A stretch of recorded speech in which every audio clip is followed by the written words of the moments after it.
अध्याय 5 कर्म संन्यास योग। नमस्कार दोस्तों, मैं आपका हार्दिक स्वागत करता हूं।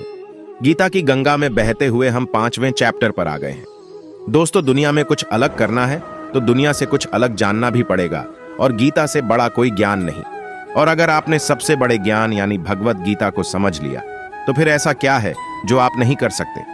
तो लिए प्रारंभ करते हैं भगवत गीता के अध्याय 5 कर्म संन्यास योग। अर्जुन ने कहा, हे कृष्ण, पहले आप मुझसे कर्म त्यागने के लिए कहते हैं और फिर भक्ति पूर्वक कर्म करने का आदेश देते हैं। क्या आप अब कृपा करके निश्चित रूप से मुझे बताएंगे कि इन दोनों में से कौन अधिक लाभप्रद है? श्री कृष्ण ने उत्तर दिया, मुक्ति के लिए तो कर्म का परित्याग तथा भक्तिमय कर्म कर्मयोग दोनों ही उत्तम है, किंतु इन दोनों में से कर्म के परित्याग से भक्तियुक्त कर्म श्रेष्ठ है। जो पुरुष न तो कर्म फलों से घृणा करता है और न कर्म फल की इच्छा करता है, वह नित्य सन्यासी जाना जाता है। हे महाबाहु अर्जुन, ऐसा मनुष्य समस्त द्वंद्वों से रहित होकर भव बंधन को पार कर पूर्णतया मुक्त हो जाता है। अज्ञानी ही भक्ति कर्मयोग को भौतिक जगत के विश्लेषात्मक अध्ययन सांख्य से भिन्न कहते हैं। जो वस्तुतः ज्ञानी हैं, वे कहते हैं कि जो इनमें से किसी एक मार्ग का भलीभांति अनुसरण करता है वह दोनों के फल प्राप्त कर लेता है। जो यह जानता है कि विश्लेषात्मक अध्ययन सांख्य द्वारा प्राप्य स्थान भक्ति द्वारा भी प्राप्त किया जा सकता है, और इस तरह जो सांख्य योग तथा भक्ति योग को एक समान देखता है वही वस्तुओं को यथारूप देखता है। भक्ति में लगे बिना केवल समस्त कर्मों का परित्याग करने से कोई सुखी नहीं बन सकता, परंतु भक्ति में लगा हुआ विचारवान व्यक्ति शीघ्र ही परमेश्वर को प्राप्त कर लेता है। जो भक्ति भाव में कर्म करता है, जो विशुद्ध आत्मा है और अपने मन तथा इंद्रियों को वश में रखता है, वह सबों को प्रिय होता है और सभी लोग उसे प्रिय होते हैं। ऐसा व्यक्ति कर्म करता हुआ भी कभी नहीं बंधता। दिव्य भावनामृत युक्त पुरुष देखते, सुनते, स्पर्श करते, सूंघते, खाते, चलते फिरते, सोते तथा श्वास लेते हुए भी अपने अंतर में सदैव यही जानता रहता है कि वास्तव में वह कुछ भी नहीं करता। बोलते, त्यागते, ग्रहण करते या आंखें खोलते बंद करते हुए भी वह यह जानता रहता है कि भौतिक इंद्रियां अपने अपने विषयों में प्रवृत्त है और वह इन सब से पृथक है। जो व्यक्ति कर्म फलों को परमेश्वर को समर्पित करके आसक्ति रहित होकर अपना कर्म करता है, वह पाप कर्मों से उसी प्रकार अप्रभावित रहता है जिस प्रकार कमल पत्र जल से अस्पृश्य रहता है। योगी जन आसक्ति रहित होकर शरीर, मन, बुद्धि तथा इंद्रियों के द्वारा भी केवल शुद्धि के लिए कर्म करते हैं। निश्चल भक्त शुद्ध शांति प्राप्त करता है, क्योंकि वह समस्त कर्म फल मुझे अर्पित कर देता है।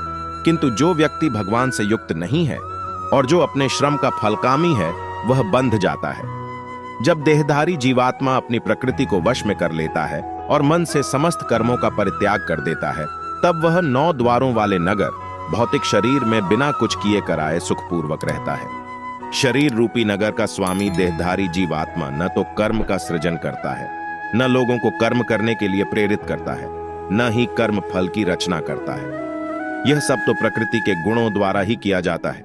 परमेश्वर न तो किसी के पापों को ग्रहण करता है न पुण्यों को, किंतु सारे देहधारी जीव उस अज्ञान के कारण मोहग्रस्त रहते हैं जो उनके वास्तविक ज्ञान को आच्छादित किए रहता है।